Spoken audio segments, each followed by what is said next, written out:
Le sixième enfant. Partie 1, l'enfant qui n'aurait jamais dû naître. Dans le village isolé d'Ilife, au cœur du Nigeria, la famille Homo Obea était respectée, mais aussi redoutée. Leur histoire était liée à une ancienne malédiction, chaque génération ne devait avoir que 5 enfants.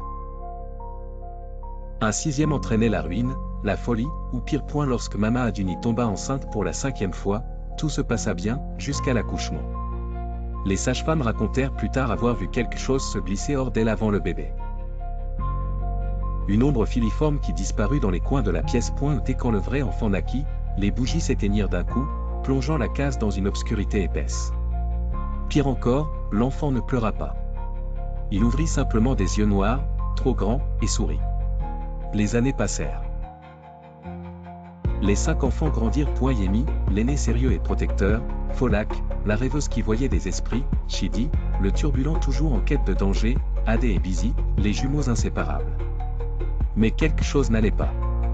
Tous les soirs, une présence supplémentaire se faufilait dans la maison.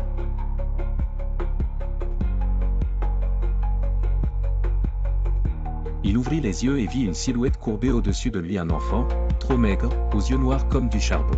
« Pourquoi tu ne joues jamais avec moi » murmura la chose. Chidi hurla. Quand la famille accourut avec des lampes, il n'y avait personne. Seule une flaque d'eau stagnante au sol, et une odeur de terre fraîchement remuée. Mama Aduni savait qu'il fallait agir. Elle alla voir Babalawo, le vieux prêtre vaudou du village. Après avoir jeté les os de divination, son visage se décomposa.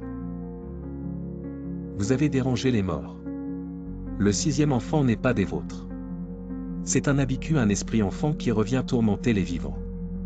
Mais comment s'en débarrasser, supplia Mama Aduni. Le vieil homme soupira.